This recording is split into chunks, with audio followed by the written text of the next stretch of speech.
The moment they tried to take my baby away from me, I realized something was very wrong. Not just wrong, planned. I still remember that day clearly.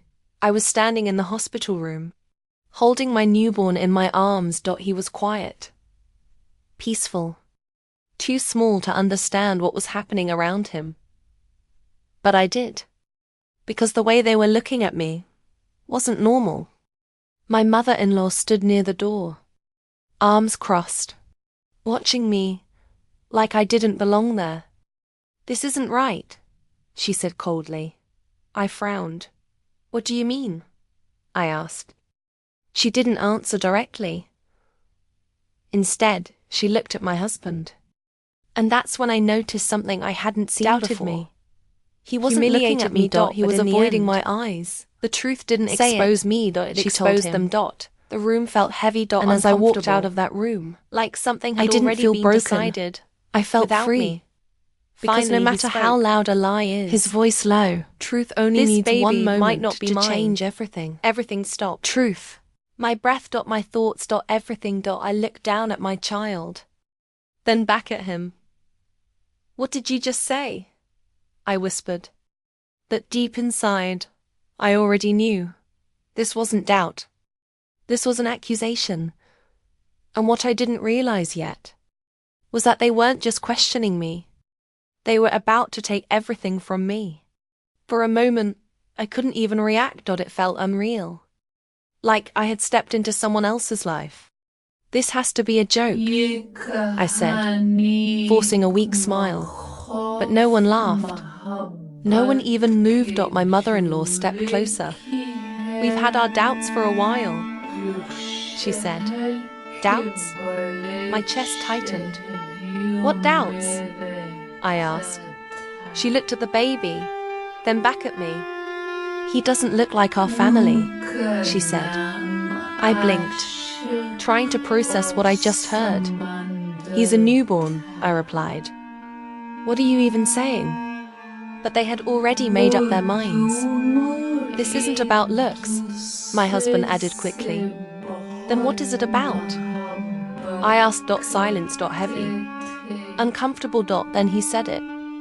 "I want a DNA test." The words hit harder than anything else. A DNA test. Right after I had just given birth. "You think I cheated on you?" I asked slowly. He didn't answer. And that was answer enough. I felt something inside me break. Not loudly. Not dramatically. Just quietly.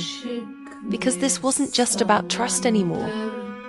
This was about humiliation. Right there, in a hospital room, holding my child, being treated like a stranger. But what they didn't know was that this test they were demanding was going to change everything. I looked at both of them, and then down at my baby. For a second, I thought about refusing. About walking out. About never letting them question me like this again. But then something inside me shifted. Not anger, not fear. Something stronger. Clarity. "Fine," I said. The room went quiet. "I'll do the DNA test." My mother-in-law's expression changed slightly, like she wasn't expecting me to agree so easily. Completely. Because I knew the truth. I wasn't afraid of it. But this wasn't just about proving them wrong anymore. It was about something bigger. Respect. Dignity. And the fact that they thought they could accuse me without consequences.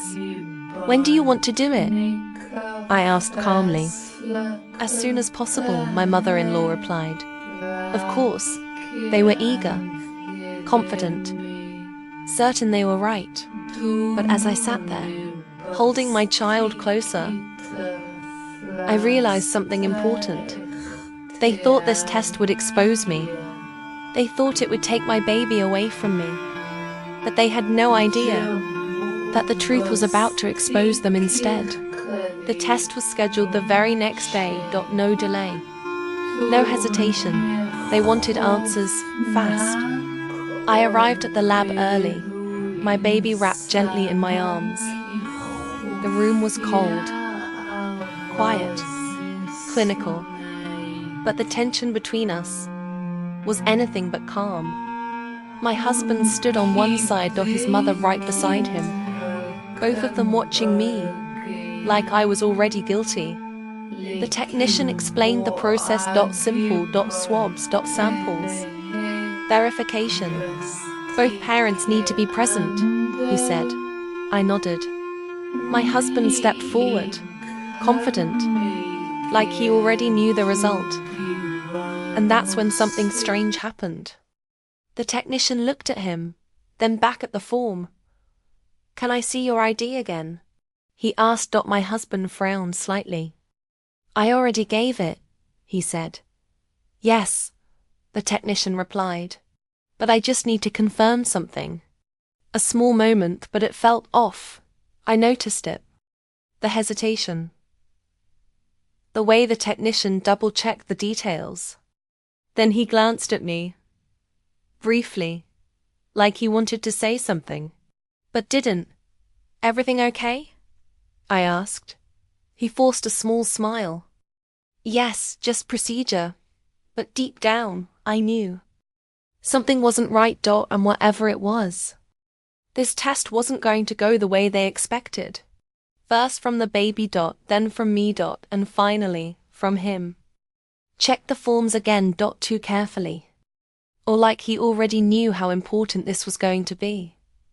"Results will be ready in a few days," he said. As we walked out, no one spoke. Everything depended on those results. But the silence didn't last long. "You should start preparing yourself," she said coldly. I turned to her. "For what?" I asked. "For the truth," she replied. I almost smiled. Because the truth was exactly what I was waiting for. "If this baby isn't my son's," she continued. Legal action. The words hung in the air. Heavy. Threatening. "You won't be able to keep him," she added. I looked down at my baby. Held him closer. And for the first time, I didn't feel hurt. I felt certain. Because if they thought this test would take him away from me, they had no idea what was coming. Legal action. The words hung in the air. Heavy. Threatening. "You won't be able to keep him," she added. I looked down at my baby. Held him closer. And for the first time, I didn't feel hurt. I felt certain. Because if they thought this test would take him away from me, they had no idea what was coming. The truth doesn't rush. It waits. And when it comes out, it doesn't whisper. It hits. On the third day, I got the call. "Your results are ready." My heart didn't race. It didn't need to. Because I wasn't afraid. "Come in today," they said. I looked at my baby, then picked him up gently. "Let's go," I whispered. Because whatever happened next was going to change everything. We all arrived together. Same room. Same tension. But this time, something felt different. The technician walked in with the file. Sealed. Official. Final. He didn't speak immediately, just placed the file on the table, opened it slowly, carefully, like he understood the weight of what was inside. Then he looked at my husband. "Before I read the results," he said, "I need to confirm something." The room went still. He turned a page. "According to the test," he paused, "the child is not biologically related to you. Silence. Complete. My mother-in-law inhaled sharply. "I knew it," she whispered, but the technician wasn't finished. He looked back at the report, then said something no one expected. "Because the sample you provided," another pause, "does not match your own registered identity." Everything froze. "What does that mean?" I asked. The technician looked directly at my husband. "It means the DNA sample doesn't match your official records." My husband's face changed. Confusion. Then panic. "That's impossible," he said quickly. The technician shook his head. It's not. He pointed to the file. This profile doesn't align with your documented genetic background. The room shifted. Because now, this wasn't about me anymore. My mother-in-law frowned. What are you saying? She asked. The technician answered calmly. I'm saying, we may need to verify his identity first. His identity. Those words hit harder than anything before. Because suddenly, the accusation had turned. Completely. No, my husband said immediately. This is wrong. But his voice wasn't steady anymore. It was shaking. The technician stayed calm. We've seen cases like this before, he said. Adoption. Misidentification. Hospital record errors. Errors. The word echoed. My mother-in-law stepped back slightly. No, that's not possible, she whispered. But something in her face changed, like a memory had just surfaced. Something she had buried. Years ago. I watched silently. Because now, everything was unraveling, and the truth they were so confident about was no longer pointing at me. It was pointing at them. The room felt completely different. Now. No accusations. No confidence. Just silence. Heavy silence. The technician closed the file slowly. We recommend further testing, he said. But the damage was already done. Because one thing was clear. The baby was never the problem. I looked at my husband. Really looked at him. And for the first time, I didn't see doubt. I saw uncertainty. Fear. Because the question had changed. It wasn't, is this baby yours? It was, who are you? I held my baby closer and stood up. No anger. Shouting. Just clarity. You wanted the truth, I said quietly. Well, here it is. No one stopped me. No one said a word. Because sometimes truth doesn't need explanation. It just needs to be seen. They tried to take my child away from me. They questioned me.